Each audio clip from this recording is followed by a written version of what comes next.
everyone, today we are going to see the chapter of pharmacology, that is antipsychotic and antiemetic drugs. We will look about antipsychotic and antiemetic drugs. So here we will write drug.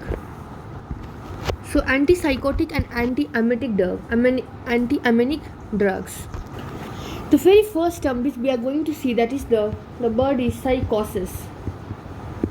Okay, and this word means that it word means that there are severe psychiatric illness. Okay, मतलब बहुत ज़्यादा psychiatric illness होता है. क्या होता है उसमें? जैसे with psychotic features there occurs, like example distortion of thoughts का distortion हो जाना, distortion of thought, after that behavior, after that capacity to recognize, मतलब reality को recognize नहीं कर पाना. ठीक है, उसके बाद delusions, hallucination,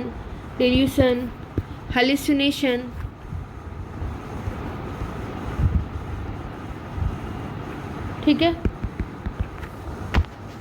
और ये सब के कारण क्या होता है? क्योंकि उसके थॉट्स में चेंजेस है, उसके बिहेवियर में चेंजेस है, उसको रियलिटी उसको पता ही नहीं चल रहा है. ठीक है ना, उसको हेलुसिनेशंस हैं. ठीक है, उसको डेल्यूशंस हैं उसके लाइफ में.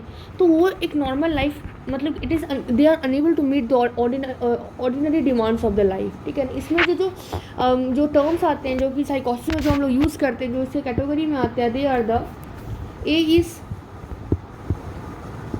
acute and chronic organic brain syndrome, that is the congenitive disorders.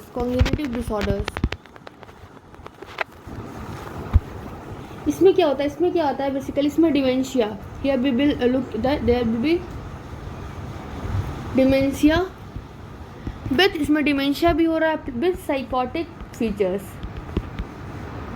ठीक है, तो इसमें वही कन्फ्यूज़न, डिसओरिएंटेशन, मेमोरी भी वीक हो गया, थाउट्स में डिसऑर्गेनाइज थाउट है, बिहेवियर भी डिफरेंट है. So this was this. Now B is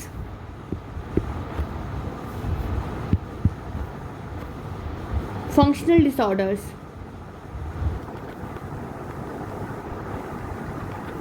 इसमें क्या होता है? मतलब कोई भी उतना कॉज का हमें उतना डिफाइंड नहीं है, बट इसमें क्या होता है? तो मेमोरी होता है, मेमोरी एंड ओरिएंटेशन जो होता है, memory and orientation they are mostly retained, वो रहता है सब. ठीक है ना, लेकिन क्या होता है? जो इमोशंस होता है, thought process, emotion, thought, reasoning, behaviour, ये सब क्या होता है? अल्टर हो जाता है, दे अल्टर. ठीक है, मेमोरी और ओरिएंटेशन रहता है, memory also retain, orientation also retain, but emotions, thought, reasoning, behaviour, ये सब चेंज हो जाता है. और अगर हम इसके एग्जांपल्स देखें फंक्शनल डिसऑर्डर्स का, दैन दोस एग्जांपल्स आर, मतलब इसके जो टाइप्स में जो आते हैं, दैट इज़ लाइक साइजोफ्रेनिया को हम एक और कहते हैं स्प्लिट मोड. इसमें एक और भी आता है जैसे पैरानॉइड स्टेट. ठीक, इसमें और भी आता है जैसे मूड डिसऑर्डर्स. इसमें और भी आता है मेनिया, डिप्रेशन. ठीक है, ये सब किस में आता है? This all come in the functional disorder. And we can look, मतलब अलग देख सकते हैं. ठीक है ना, bipolar mood disorder, unipolar mood disorder orders, ये सब आते हैं. सो लेट्स लुक एक पे एक देखेंगे, एक के बाद एक. That is first let's look schizophrenia. Schizophrenia में क्या होता है? मतलब जो रियलिटी है, जो परसेप्शन है, उससे स्प्लिट हो जाना, उस चीज़ से कट जाना. So here we will write that splitting from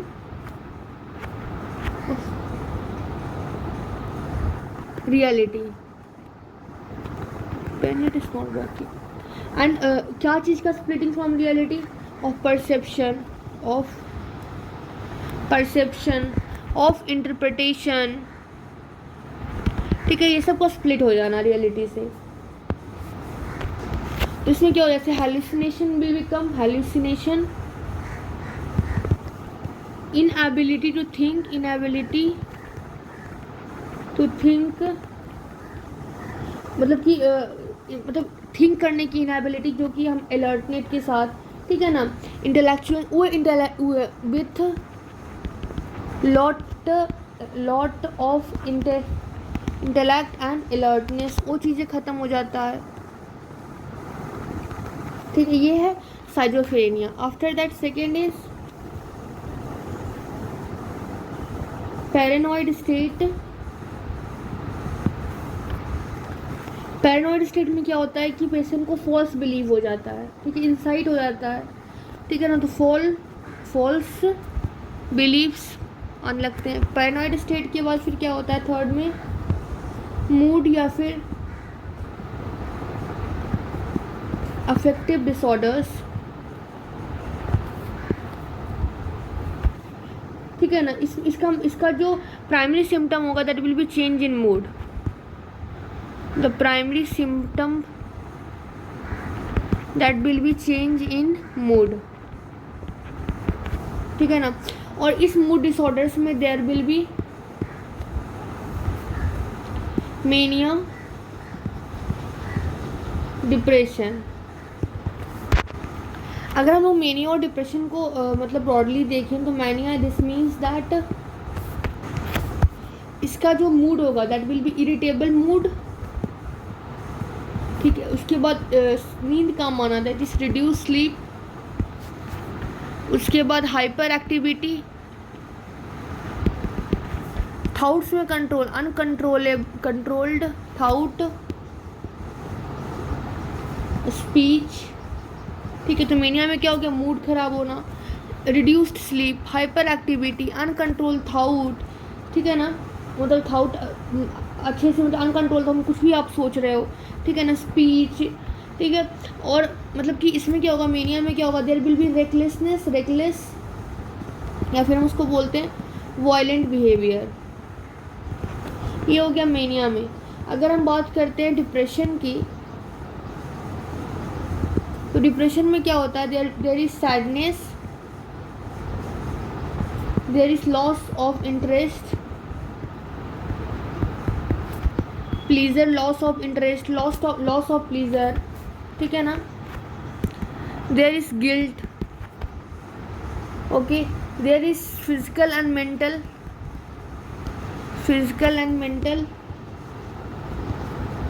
slowing, self destructive idea आने लगता है, सुसाइड आइडिया, सेल्फ आइडिया, ठीक है ना। ये हो गया मैनिया, ये हो गया डिप्रेशन, ठीक है ना। और इसी में फिर आता है एक term that is called mood disorders आते हैं, that is called bipolar disorder. The one is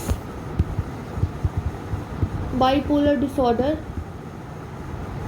इसमें क्या होता है कि there is sometime there is manic stage, sometime there is depressive stage, okay. So here we will write कि bipolar disorder में क्या होता है, देयर इज अल्टरनेटिंग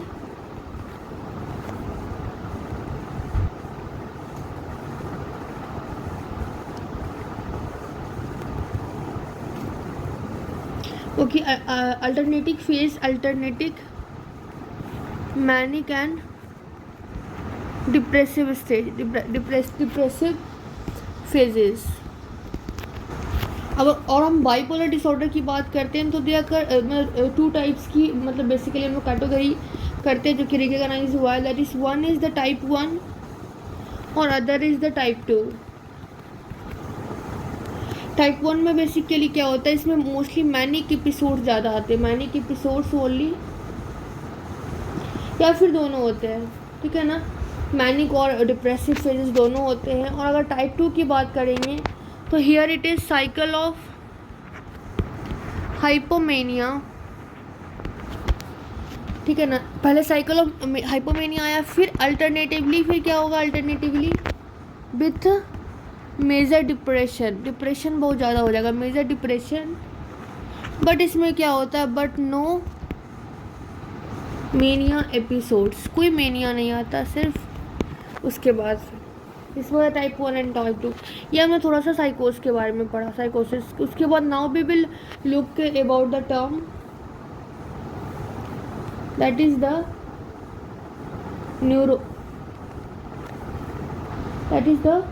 न्यूरोसिस। और अगर हम लोग न्यूरोसिस की बात करते हैं तो ये क्या होता है, they are basically less serious, ये थोड़ा कम सीरियस होता है, ठीक है ना। मतलब तो पेशेंट उनकी जो रियलिटी, उनको रियलिटी दुनिया देखने की, that is not lost, so ability to see reality that is not lost, ठीक है ना। और इसकी जो टाइप्स अगर हम लोग देखते हैं तो they are like example, they are like anxiety, ठीक है ना, एनग्जाइटी होते हैं जैसे। फिर होते हैं phobic state, example obsessive compulsive disorders इसमें आता है, ठीक है ना। इसमें फिर आता है रिएक्टिव डिप्रेशन, फिर इसमें आता है पोस्ट ट्रॉमेटिक स्ट्रेस डिसऑर्डर्स, ठीक। इसमें फिर आता है हिस्टेरिकल। ये सब सारे एग्जाम्पल्स हैं। तो पहले हम देखते हैं एनग्जाइटी। एनग्जाइटी बेसिकली सबको कभी ना कभी होता ही है। दिस इज़ बेसिकली अनप्लीजेंट, एक इमोशनल स्टेट होता है जो कि अच्छा नहीं होता है, अनप्लीजेंट इमोशनल स्टेट। इसमें क्या होता है, दैट इज़ इन दैट क्या होता है, दैट इज़ मतलब उसमें क्या होता है, जैसे वरी होता है, टेंशन होता है और कंसर्न फॉर फ्यूचर होता है।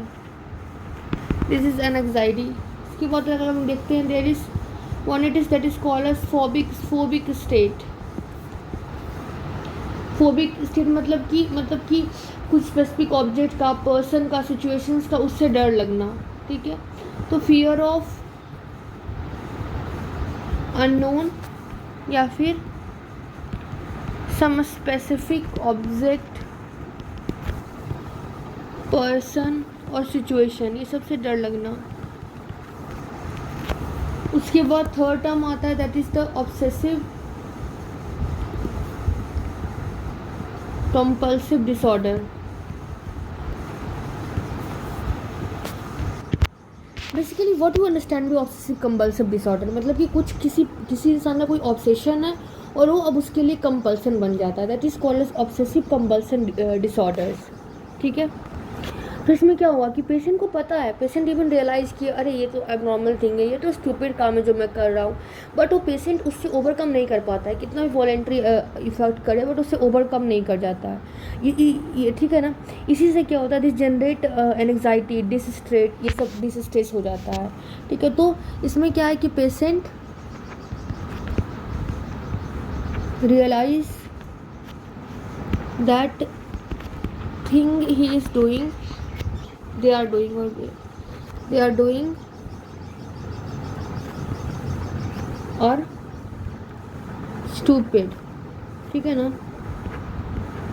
stupid but not able to overcome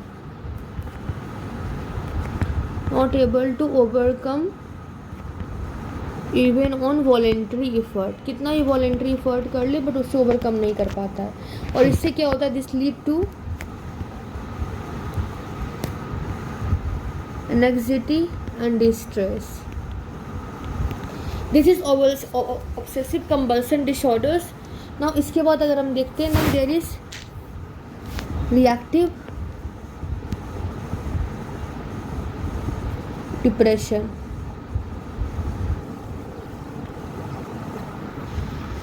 reactive depression मतलब क्या हुआ, due to physical illness, ठीक है ना, लॉस, ये रिएक्टिव डिप्रेशन होता है। इसके बाद एक आता है पोस्ट ट्रॉमेटिक स्ट्रेस डिसऑर्डर, यहाँ पे लिखा है ना पोस्ट ट्रॉमेटिक स्ट्रेस डिसऑर्डर। जैसे कभी वॉर, लड़ाई हुआ, ठीक है ना, अर्थक्वेक आ गया, ठीक है, दंगे फसाद हो गए, उसके बाद जो डिप्रेशन स्ट्रेस हो जाता है, इसको post traumatic stress disorders. So this were some of the things जो कि हम लोग न्यूरोसिस में पढ़ते हैं और ऊपर वाला साइकोसिस में, ठीक है। तो ऊपर वाले साइकोसिस में आप देख सकते हैं साइजोफ्रेनिया, पैरानॉइड स्ट्रेस, मूड, ठीक है ना, मूड डिसऑर्डर्स। तो दिस वर थिंग्स, और इसमें आता था anxiety, phobic state of OCD, reactive depression, post traumatic stress disorders. So this was थी। Now we will look further on कि ये सब जितने भी मेंटल इलनेस होते हैं ना, इनकी पैथोफिजियोलॉजी उतना क्लियर नहीं है, बट कुछ आइडियाज इस पे दिया गया है। जैसे example that is why this mental illness क्यों होता है, तो उसकी कुछ आइडियोलॉजीज हैं जो अभी हम लोग दैट वी विल डिस्कस। जैसे कि एक एग्जांपल है कि डोपामिनर्जिक ओवर एक्टिविटी कहाँ पे, इन द लिम्बिक सिस्टम, अगर ये हो जाता है दैन दिस लीड टू क्या इससे होता है, साइजोफ्रेनिया, और इससे क्या होता है, मेनिया हो जाता है, ठीक है। और अगर जैसे अगर 5-HT या फिर नॉन एड्रेलिन, जैसे मोनोआर्जेनिक अमीन जिसको मोनोअमीन्स बोलते हैं, अगर इसकी डेफिसिट हो जाए तो इससे क्या होता है, दिस काउस डिप्रेशन, इससे डिप्रेशन होता है।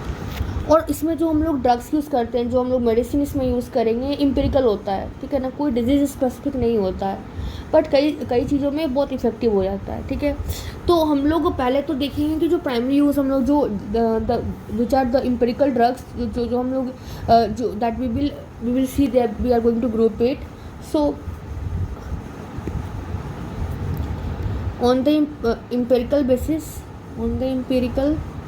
basis जो हम लोग साइकोट्रॉपिक ड्रग्स जो हम लोग यूज़, साइकोट्रॉपिक ड्रग्स जो है that can be grouped into इसमें क्या होता है, ऐसे होते हैं। First is the anti psychotic, then second is the anti emetic, so anti manic, we are looking anti psychotic and anti manic, ठीक है ना, drugs. Third is anti depressant, and fourth is the anti-anxiety,